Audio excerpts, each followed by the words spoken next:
"What do you think you're doing, old man? Put that thing down. You're creating a public nuisance." The voice, sharp and laced with impatience, sliced through the crisp morning air. 92-year-old Arthur Jenkins, frail but resolute, clutched a small, meticulously folded American flag to his chest. He stood before the newly erected chain-link fence that cordoned off the town's war memorial, a place he visited like a sanctuary. Today it was a construction site marked for what the council called redevelopment, a word that tasted like ash in Arthur's mouth. He hadn't intended to cause a nuisance. He only wanted to find a small, dignified spot, a patch of earth near the granite stones, to place his flag. It was a promise whispered long ago that he intended to keep. The young police officer, no older than Arthur's grandson would have been, took another aggressive step toward him, his hand resting on the butt of his service weapon. "I said, put it down." Arthur flinched, not from fear, but from the sheer, unadulterated disrespect that radiated from the officer like a bitter cold. His grip tightened on the worn fabric. Comment, "Respect, if you believe our elders, especially those who have served, deserve our utmost honor." Arthur Jenkins was a man carved from the remnants of a bygone era, a time when duty and honor were not just words, but the very bedrock of existence. At 92, his body was a roadmap of a life lived hard and long. The stoop in his shoulders, the gnarled fingers that trembled slightly, the watery blue eyes that had witnessed more than most could imagine. He lived a quiet life in a small, threadbare apartment on the outskirts of town. His days were measured by the ticking of an old grandfather clock and the meager offerings of his veteran's pension. His walks were slow, deliberate, each step an effort. Yet he undertook his daily pilgrimage to the war memorial with unwavering dedication. It wasn't just stone and bronze to him. It was sacred ground, a repository of ghosts and echoes, a place where the past breathed alongside the present. The memorial was currently embroiled in controversy. A local developer, with deep pockets and deeper connections to the city council, planned to build luxury condos, shrinking the memorial park to a token patch. Arthur knew, with a certainty that settled cold in his bones, that this redevelopment was a desecration. Today, the sight of the raw, aggressive fence and the heavy machinery parked callously behind it had struck him like a physical blow. He'd brought his flag, as he often did on significant anniversaries, intending to lay it at the base of the central obelisk. Now that was impossible. He was merely looking for an alternative, a patch of grass, a crevice in the stone wall, anywhere he could honor his silent vow. He was unassuming, almost invisible in his faded coat and worn trousers, a man easily dismissed, easily overlooked. The first officer, whose name tag read Miller, puffed his chest out. "Sir, this area is restricted. You need to move along now." His voice was devoid of any empathy, a blunt instrument of authority. A second officer, older, with a weary face and a name tag identifying him as Cates, stood slightly behind Miller, observing. Arthur looked from the fence to Officer Miller, his gaze pleading for understanding. I just need to place this," he said, his voice raspy with age and emotion, gesturing with the folded flag. "It's important," Miller scoffed, a small, ugly sound. "Important?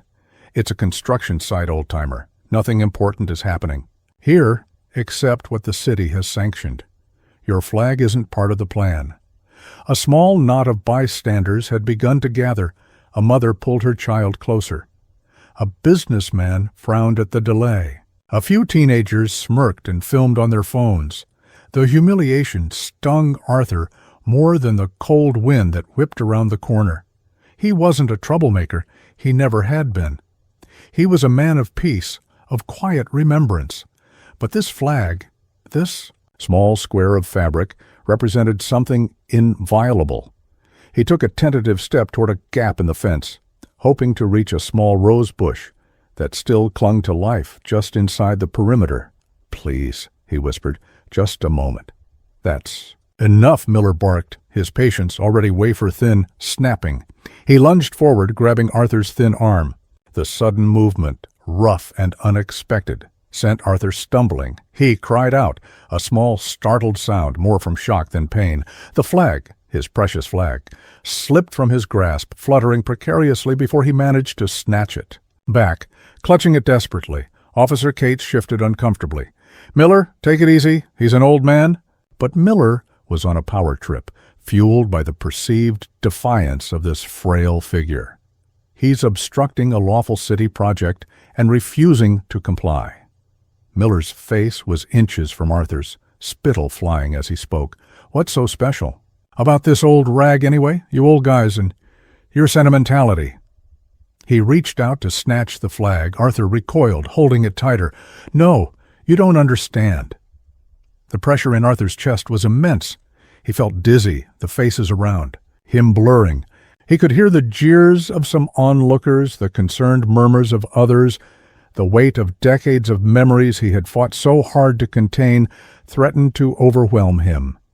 He felt the cold bite of metal as Miller began to roughly wrench his arm behind his back, producing a pair of handcuffs. The indignity was a physical blow, breathless, his voice cracking with a pain that went far beyond the physical. Arthur gasped.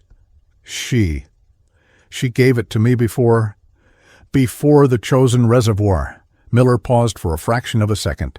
A flicker of something unreadable in his eyes, before he sneered. "Chosen?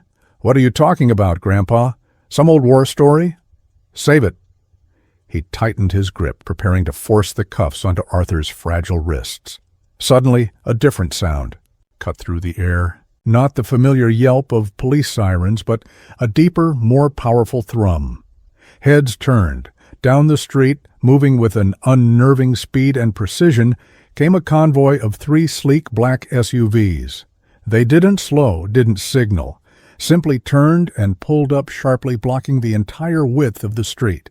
Their tinted windows reflected the shocked faces of the onlookers and the suddenly hesitant officers. Doors opened with a pneumatic hiss, and several men in dark, impeccably tailored suits emerged. They moved with an economy of motion, earpieces, glinting, their eyes scanning the scene with unnerving intensity. One man, slightly older than the rest, with an air of quiet, indisputable authority, stepped out from the led vehicle. He wasn't in uniform, but his bearing, the set of his jaw, the way he surveyed the scene, spoke of command. He paused for a moment, his gaze sweeping over the cordoned-off memorial, the confused crowd, the 2 police officers, and finally, resting on the small, hunched figure of Arthur Jenkins, who was now struggling to stay upright as Officer Miller attempted to cuff him. The man in the suit frowned, a deep line appearing between his brows. He began to walk toward them, his polished shoes making no sound on the pavement, his progress parting the crowd like a ship through water. The atmosphere on the street had shifted palpably. The casual arrogance of Officer Miller visibly deflated as this new, unknown power dynamic asserted itself. The man in the suit, his expression unreadable but intensely focused, approached the chaotic scene. Officer Miller, mid-maneuver with the handcuffs, looked up, startled and annoyed by the interruption. "Hey, this is a police matter. Stay back." He blustered, though his voice lacked its earlier conviction. The man ignored him completely, his eyes fixed on Arthur. As he drew closer, a look of stunned disbelief, then dawning recognition, spread across his distinguished features. He stopped. A few feet away, his gaze softening as he took in Arthur's distressed state, the tear in his old coat, the way he still clutched the small flag. "Arthur," the man said, his voice quiet but carrying clearly. "Arthur Jenkins. Is that truly you?" Arthur looked up, his vision blurred by tears of frustration and a dawning disoriented hope. He didn't recognize the face immediately, but there was something in the voice, a timbre of respect and concern, that he hadn't heard in what felt like an eternity. The man in the suit moved swiftly, stepping between Arthur and Officer Miller. With a gentle but firm hand, he pushed Miller's arm away from Arthur. "Unhand him, officer." Now it wasn't a request. It was a command delivered with an authority that brooked no argument. Miller, dumbfounded, momentarily froze. The man in the suit reached for the handcuffs still dangling from Miller's grasp, and with a decisive click, removed them. He then gently placed a supportive arm around Arthur's shoulders. "What in God's name is happening here?" he asked, his gaze now turning cold and hard toward the two police officers.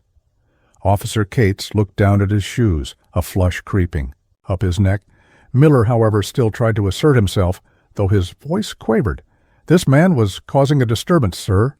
He refused to leave a restricted area." The man in the suit, General Thompson, though no one there yet knew his rank or name, straightened to his full height, and though he was in civilian clothes, he seemed to tower over the officers. His eyes fell upon the small, folded flag still, clutched in Arthur's trembling hand, then darted to an identical, though much larger and newer flag, that Officer Miller had apparently confiscated and was holding crumpled in his own hand. Thompson's eyes narrowed, and a muscle twitched in his jaw. He gently took the small, worn flag from Arthur. "May I, Arthur?" he asked softly, before carefully unfolding a small portion of it. His breath hitched. There, almost hidden in a faded corner, was a tiny, delicately embroidered initial, H. A wave of emotion washed over Thompson's face, grief, anger, and a profound, almost reverent sorrow. He turned back to the officers, his voice now like chips of ice.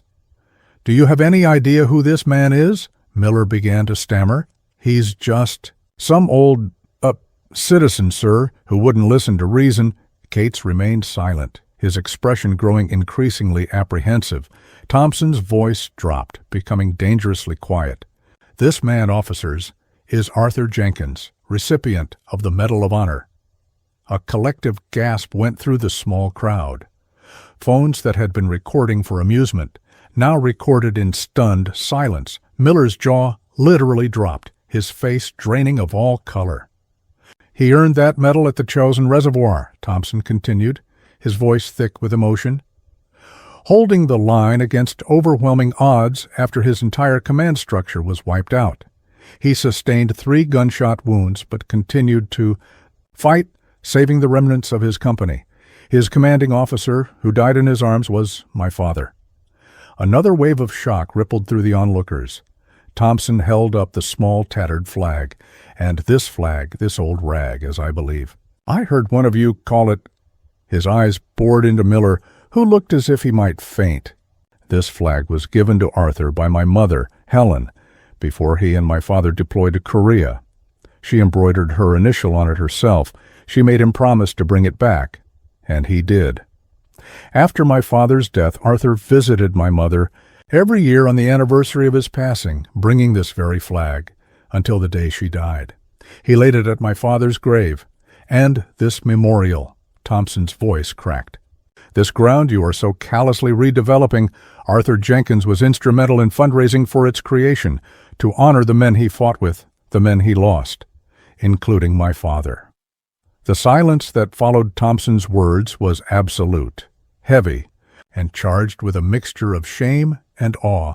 Officer Miller looked like he'd been struck by lightning, his face pale, his eyes wide with dawning horror. Officer Cates stared at the ground, his shoulders slumped, the very picture of remorse. The smirks had vanished from the faces of the teenagers. They now looked on with a new, somber understanding. The businessman had put away his phone, his expression thoughtful. The mother hugged her child tighter, perhaps whispering an explanation. General Thompson, his composure regained, but his eyes still blazing with righteous anger, gently guided Arthur toward the fence. "My men will open a path for you, Arthur," he said softly. One of the suited men swiftly unclipped a section of the chain-link fence, creating an opening. Leaning heavily on Thompson's arm, Arthur Jenkins, Medal of Honor recipient, walked slowly, reverently, onto the contested ground. He knelt, with Thompson's assistance, by the rose bush he'd noticed earlier, its defiant blooms a splash of color against the drab earth. With trembling hands he carefully unfolded Helen's flag and laid it gently at the base of the bush. He remained there for a moment, head bowed, a silent prayer or a memory passing across his lips. The crowd watched in profound silence, many openly weeping. Thompson stood beside him, a sentinel of respect. When Arthur was ready, Thompson helped him to his feet. He then turned to the two policemen, his voice devoid of its earlier emotion, now flat and chillingly authoritative. "Officers Miller and Cates, you will escort Mr. Jenkins back to his home and with full honors and an apology.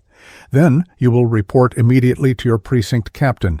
Inform him that General Mark Thompson will be in contact with him and with the mayors of the aftermath. In the weeks that followed, the city was thrown into turmoil." General Thompson, true to his word, met with the mayor, the city council, and the police chief. The controversial redevelopment plan for the war memorial was abruptly and permanently halted. The developers' contracts were scrutinized, and several uncomfortable truths about backroom deals came to light, leading to a wider investigation. Officers Miller and Cates faced a disciplinary board.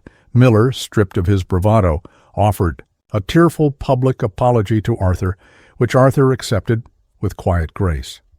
Both officers were assigned to extensive retraining, focusing on de-escalation, community policing, and significantly, veteran sensitivity. The city council, under immense public pressure and the unyielding influence of General Thompson, voted unanimously to not only preserve the War Memorial Park, but to refurbish and expand it. A new plaque was commissioned, subtly telling the story of an unnamed chosen reservoir hero and the flag he carried, a quiet testament to Arthur's humility. Arthur Jenkins continued his daily walks, but things were different. People in the neighborhood who had once barely noticed the quiet old man now greeted him with nods of respect, with smiles, sometimes even with a softly spoken, "Thank you for your service." They didn't know the full story of that morning, only whispers, but they knew he was someone deserving of honor. Officer Cates, humbled and changed, occasionally stopped by Arthur's apartment, not as an officer, but as a man, sometimes just to talk, sometimes to help with small chores. He never spoke of Chosen, but he often spoke of his own grandfather, also a veteran, and a new understanding shone in his eyes. The war memorial, now pristine and more beautiful than ever, became a true sanctuary. The rose bush where Arthur had laid Helen's flag was carefully tended, a living symbol of resilience and remembrance. Sometimes Arthur would sit on a new bench overlooking the memorial, a small, fresh American flag in his hand. A quiet peace settling over him. The echoes of disrespect had faded, replaced by a chorus of quiet gratitude. The world had, for a moment, judged him by his worn coat and slow steps. But true worth, like a well-kept promise, endures beyond the ravages of time and the blindness of ignorance. It demands to be seen, to be honored, not for glory, but for the simple, profound truth of what it represents. The respect we show to others, especially to those who have sacrificed, is not merely a courtesy. It is a reflection of our own character, our own honor. Remember, true heroes often walk among us unassuming and silent.